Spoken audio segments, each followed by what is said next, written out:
La question des origines des Amazigh est au centre de nombreux récits liés aux traditions les plus diverses de l'Antiquité et aux légendes grecques ou pharaoniques. De nombreux historiens, comme Hérodote, Polybe, Salluste, Strabon, Pline ou Ptolémée, se sont intéressés à cette question. Le destin singulier des peuples berbères, leur identité, leurs origines passionnent toujours les historiens de l'Afrique du Nord. Parmi les nombreux travaux sur ce sujet, c'est l'histoire des Berbères, de l'historien Ibn Khaldoun, qui demeure l'œuvre de référence. L'anthropologie, l'archéologie et l'étymologie permettent droitement de déterminer une origine d'ordre scientifique du peuple berbère, même s'il subsiste de nombreuses zones d'ombre. Mais l'histoire des Berbères comporte également sa part de légende. Construite durant des millénaires, c'est une histoire émaillée de conquêtes, d'innovations sociales, de bouleversements culturels et religieux qui participent à la construction de l'identité actuelle. Le mot berbère vient du latin barbarus et du grec barbaros, signifiant étranger, à la Grèce ou à Rome. En berbère, c'est le terme Imazigen, Amazigh au singulier, qui désigne les tribus de ce peuple et signifie homme libre. En latin, le mot tribute désigne une division du peuple romain. La Berbérie est appelée Tamazgha et l'Afrique du Nord, Hifrix ou Gafa. Elle désigne les habitants des plateaux du nord du Sahara, élevant des troupeaux, numides, et les Morses agriculteurs. Sous le nom de Lébu, Téméhou ou Téhénou, les Berbères étaient connus des pharaons. Il en est de même des tribus Meshwesh, descendants des Mèdes iraniens, dont ils auraient transformé le nom de Mazighs en Imazigen ou Amazigh. Dans leurs étapes nord-africaines, les Mèdes et les Perses se seraient mêlés aux peuples autochtones, libyens formant le peuple des Maures, qui aurait peuplé les diverses Maurétanies, dont la Tingitane, Gétule, qui serait à l'origine des Numides, peuples éthiopiens qui permirent l'avènement des Garamantes, Phéniciens qui ont fondé Carthage, Yéménites selon certains tenants de l'origine arabe des Berbères. Selon Ibn Khaldoun, le peuple amazigh aurait pour ancêtre commun Mazik, qui dans la Bible est le fils de Canaan, lui-même fils de Cham, deuxième fils de Noé. Mazik aurait engendré deux peuples, les Botres et les Bernices. Strabon, remontant aux Cananéens et même aux Indiens, voit dans les origines des Berbères des hommes venus de l'Inde et conduits par Hercule en Libye, puis jusqu'à l'extrême pointe du Maroc, la Tingitane. C'est là que sont situées les colonnes d'Hercule et le fabuleux jardin des Hespérides aux pommes d'or, où le géant Atlas est condamné à porter sur ses épaules la voûte du ciel. Flavius Joseph verrait dans les Gétules les descendants d'Euilaïo, fils de Couche, roi biblique, maître de redoutables guerriers éthiopiens qui ont fait prospérer cette région de Judée à Canaan et sont à l'origine des peuples nabatéens. Le nom de Euilaïo aurait été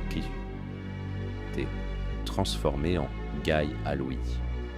Salluste, dans de Bello Jugurthino consacré au plus illustre des Berbères, Jugurtha, prête une origine orientale aux Berbères. Il serait descendant d'Iphricos, le fils de Goliath, le géant de la Bible. Chassé de la région cananéenne, il se serait établi en Afrique. Pour d'autres auteurs, le groupe de Cananéens chassés par Josué serait issu d'Ophrem, petit-fils d'Abraham, qui aurait donné naissance aux Gétules en Afrique du Nord et du Centre, et aux Libyens à l'Est, la Tripolitaine.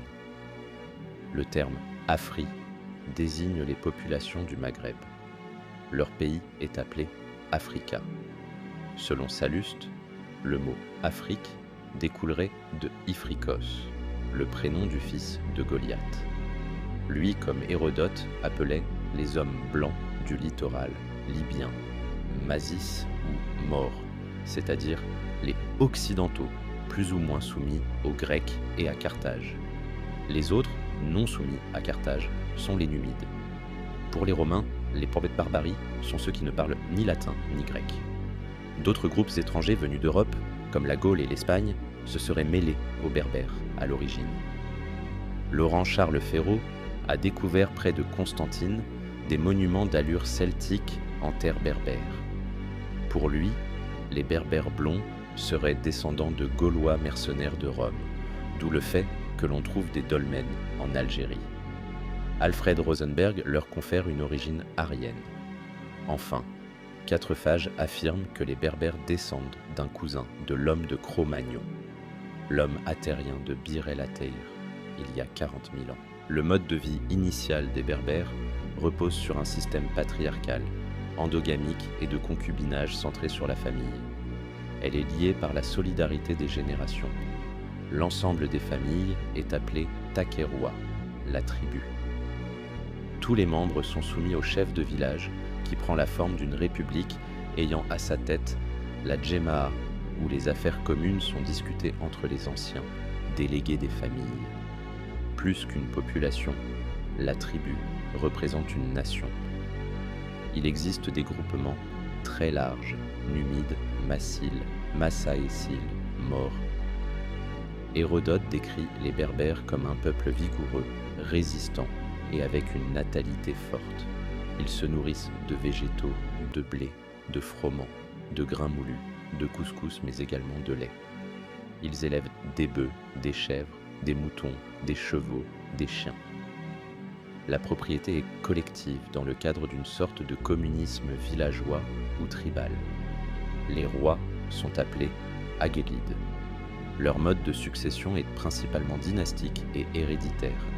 Massinissa eut pour successeurs ses fils Micipsa, Gulussa et Mastanabal, mais peu variés. En 207, Gaïa cède son titre à son frère, plus âgé.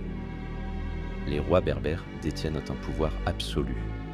Les langues berbères dérivent du libyque et se lisent de bas en haut. Elles se déclinent en plusieurs langues, dont le kabyle. Des vocables étrangers berbérisés incluent des sources germaniques, finnoises, égyptiennes, coptes, sémitiques et aryennes. L'art kabyle comprend gravure, peinture rupestre, bijoux, tapis, céramique. La religion reconnaît l'immortalité de l'âme. Les morts sont enterrés dans des basinas, tumulus de pierre ou dolmens. La plupart des tribus berbères sont à l'origine nomades. Certaines adopteront la vie sédentaire des villes, alors qu'une partie résistera longtemps à la sédentarisation en repoussant sans cesse les menaces pesant sur leur mode de vie. La structuration patriarcale fondée sur la famille permet dès le Vieux siècle AV. Jessé, la formation de tribus, de confédérations et de royaumes dont les prémices furent les Massiles et les Massaéciles. Selon Ibn Khaldoun, les dynasties berbères ont pour ancêtre commun Mazik. Elles se divisent en deux branches, les Botres descendants des Madlis et les Baranes. Les grandes tribus sont les Sanhajas, les Ouara, les Anettes, les Masmoudas, les Koutamas, les Aurabas, les Bergwatas, les Zouawa. Ces tribus se subdivisent en sous-tribus autonomes et territorialement définies. Au Moyen Âge, leurs descendants forment de nouvelles dynasties, les Irides, les Ifrènes, les Maghraouas, les Almoravides, les Hammadites, les Almohades, les Abdelwadides, les Wattassides, les Meknassa, les Hafsides, etc. De plus, certains chefs arabes ont épousé des femmes berbères. Idriss fonde la dynastie des Idrissides et Ibn Rustom est à l'origine de la dynastie des Rostémides. Athéna ou Minerve de la mythologie grecque aurait pour origine Athéna Tritogénéia, reine libyenne. Poséidon est le dieu de la mer libyque. Anté est un géant libyque. Atlas est un titan portant le ciel. Il est associé à l'Atlantide, aux Hespérides. Tin Inan, reine de Logar, ancêtre des Touaregs, eut une fille, Kella. Ibn Khaldoun considère qu'elle engendra Ishaoura. Maintenant que dans la première partie nous avons abordé les histoires et légendes autour de l'origine des Amaziques, nous aborderons, dans la prochaine partie, la préhistoire en Afrique du Nord, pour expliquer plus sérieusement l'origine des peuples amaziques ou berbères. Les sources que j'utilise viennent du docteur Dalil Boubaker, pour l'instant.